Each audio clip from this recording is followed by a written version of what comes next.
ตาบองทำแต่โรคบ้านกำนอบมินชีวิตแบบนี้មកពីណាពិតជាគួរឲ្យសប្បាយលេងមែនណែឲ្យអ្នកញ៉ាំចុះឆ្មាកំណាញ់ចំណីតូច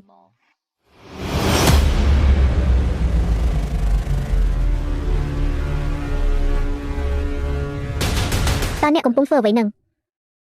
តើអ្នកណាអនុញ្ញាតឲ្យអ្នកមកជិតនាងបងប្រុសបងធ្វើចិត្តត្រជាក់សិនទៅខ្ញុំគ្រាន់តែឃើញនាងអផ្សុកក៏យកត្រីក្រៀមមកបង្អាប់លេងជាមួយនាងតែប៉ុណ្ណោះខ្ញុំស្ពតថាពិតជាមិនបានធ្វើបាបនាងឡើយ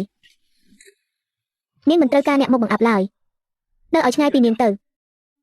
បងហេតុអ្វីបានជាបងភ័យស្លន់ស្លោដល់ថ្នាក់នេះតើមិនមែនបងពិតជាស្រឡាញ់ត្រីមួយក្បាលនេះមែនទេ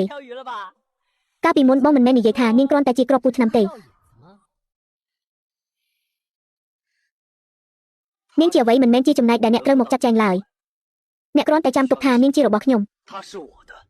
អ្នកណាហ៊ានប៉ះសក់នាងសំបីតែមួយសរសៃខ្ញុំនឹងមិនលើកលែងឲ្យជាដាច់ខាត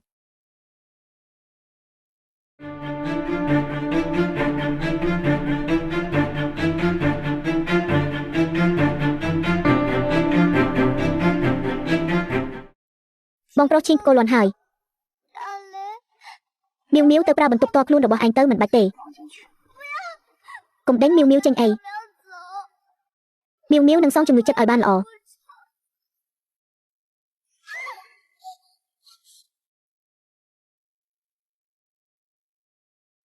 បានហើយខ្ញុំមិនដេញអ្នកចេញទេគេងទៅ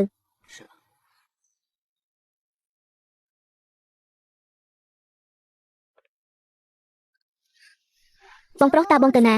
មីវមីវក៏ចង់ទៅដែរមីវមីវមិនចង់នៅផ្ទះម្នាក់ឯងទេខ្ញុំទៅក្រុមហ៊ុនប្រជុំតើអ្នកទៅធ្វើអ្វីនៅផ្ទះឲ្យស្ងៀមទៅមិនយកទេមីវមីវចង់ទៅតាមបងប្រុសមីវមីវសន្យាថានឹងធ្វើខ្លួនឲ្យល្អមិននិយាយស្ដីទេជំនួយការលីនទៅរកកៅអីរុញមួយមកលោកប្រុសឥឡូវនេះលោកពិតជាមិនអាចនៅឆ្ងាយពីមីវអ្នកនាងមីវសំបីតែមួយវិនាទីបានឡើយស្ដាប់ឲ្យច្បាស់មិនថាមានរឿងអ្វីកើតឡើងក៏ដោយតិចខាតមិនត្រូវបើកភួយនេះចេញឡើយ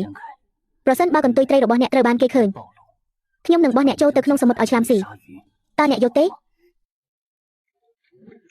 ព្រះអើយលោកអគ្គនាយកហូគាត់ហ៊ានរុញស្ត្រីម្នាក់មកធ្វើការផងជាងនោះគ្រប់ចិត្តឆឹងបែបនេះឬមួយក៏ជាជនពិការទីបំផុតបេះដូងដៃរបស់លោកអគ្គនាយកហូជារំភើបនឹងទេដែរហើយចាំទុកឲ្យច្បាស់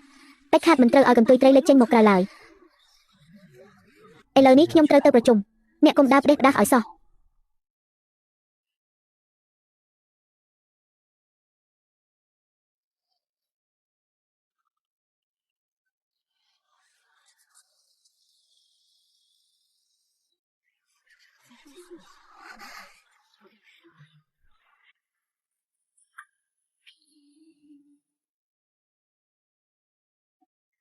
បងស្រីមីវមីវ